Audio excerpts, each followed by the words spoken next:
Hello everyone. So we are discussing the back exercise questions of the chapter Structure of Atom, and today we will discuss question number 40.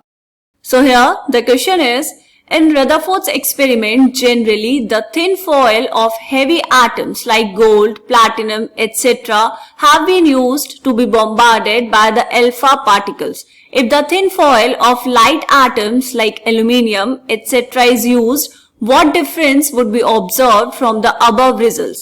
देखो बेटा, ये पूछ रहा है आपसे कि जब हमने रदरफोर्ड का एक्सपेरिमेंट देखा, रदरफोर्ड ने जब अपना एक्सपेरिमेंट किया तो वहां पर उसने थिन फॉयल यूज की थी हेवी एटम्स की, जैसे कि गोल्ड, प्लैटिनम एक्सेट्रा, और फिर उस पे क्या किया था, उस पे बॉम्बार्डेड करवाए थे अल्फा पार्टिकल्स। क्वेश्चन ये है कि अगर उस हैवी फॉयल की जगह, या फिर हम कहेंगे अगर गोल्ड और प्लैटिनम की जगह पर उसने यूज किया होता thin foil of light atoms जैसे कि एल्यूमिनियम, तो क्या डिफरेंस आता उसके रिजल्ट पर, ये आपसे पूछा है। ठीक है, अब ये सोचने वाली बात है कि रदरफोर्ड ने गोल्ड का ही फॉयल क्यों लिया, एल्यूमिनियम का भी ले सकते थे, है ना। तो इसको समझने के लिए देखो बेटा, हम देखेंगे एक डायग्राम से। अगर हम यहाँ पर बात करें एक गोल्ड फॉयल की और एक एल्यूमिनियम फॉयल की, तो ये जो येलो से बना है ये है गोल्ड फॉयल का न्यूक्लियस, और ये जो ब्लू कलर से बना है बेटा ये है लाइट एटम का न्यूक्लियस जैसे कि एल्यूमिनियम।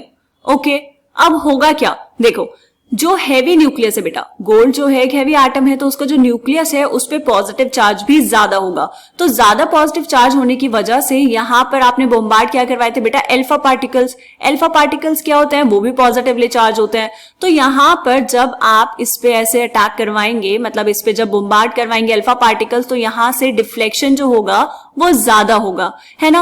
और बाहर जो एटम्स रहेंगे वो कम जाएंगे, क्योंकि मोस्टली क्या हो जाएगा बेटा, सारे के सारे यहां पर डिफ्लेक्ट कर जाएंगे। ठीक है, लेकिन अगर हम बात करें बेटा एल्यूमिनियम की, एल्यूमिनियम पे जो पॉजिटिव चार्ज है न्यूक्लियस पर वो कम होगा, और न्यूक्लियस पे चार्ज कम होगा अगर पॉजिटिव चार्ज, तो जो यहां पर आएंगे अल्फा पार्टिकल्स, जो अल्फा पार्टिकल्स आएंगे वो रिपल्शन भी क्या करेंगे बेटा, कम रिपल्शन फेस करेंगे, और मोस्टली जो अल्फा पार्टिकल्स होंगे बेटा वो यहां से बाहर निकल जाएंगे, पास कर जाएंगे एटम को। तो इसीलिए उन्होंने क्या किया था बेटा, हैवी एटम्स की थिन फॉयल को यूज किया था। नीचे यहां पर जो स्टेटमेंट आपको दिख रही है ये है एनसीईआरटी में जो इसका आंसर गिवन है। क्या लिखा है बेटा, more number of alpha particles will pass as the nucleus of the lighter atoms is small। Size में हमें दिख रहा है एल्यूमिनियम का साइज स्मॉल है न्यूक्लियस का, और गोल्ड के न्यूक्लियस का साइज बड़ा है। Smaller number of alpha particles will be deflected as a number of positive charges is less than on the lighter nuclei। ठीक, समझ आया बेटा।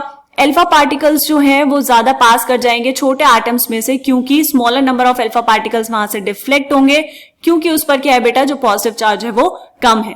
राइट, इसको एक और तरीके से आप लिख सकते हैं, शायद ये वाले तरीके से आपको ज्यादा समझ आए। देखो बेटा क्या लिखा है हमने, the nucleus of heavy elements like gold has a large positive charge and the nucleus of light elements like aluminium have a small positive charge. The repulsion between alpha particles and heavy nuclei is much larger than the repulsion between alpha particles and light nuclei। ये बात समझ आ गई बेटा, जो repulsions होंगे alpha particles और heavy nucleus में वो ज्यादा होंगे as compare to the repulsions between alpha particles and lighter nuclei. So, if a lighter element like aluminium is used instead of gold, the number of alpha particles deflected will be much less in comparison to the deflections observed when gold is used। तो पूरे के पूरे experiment पे बेटा ये effect पड़ता अगर gold की जगह उसने एल्यूमिनियम लिया होता। ठीक है, क्वेश्चन समझ आ गया। थोड़ा सा कंसेप्चुअल क्वेश्चन था, बस बात समझने वाली थी बेटा। आप चाहें तो ऐसे लिख सकते हैं या फिर ऐसे भी लिख सकते हैं। क्लियर, क्वेश्चन समझ आया बेटा। चलो मिलेंगे नेक्स्ट क्वेश्चन में, तब तक के लिए बाय बाय।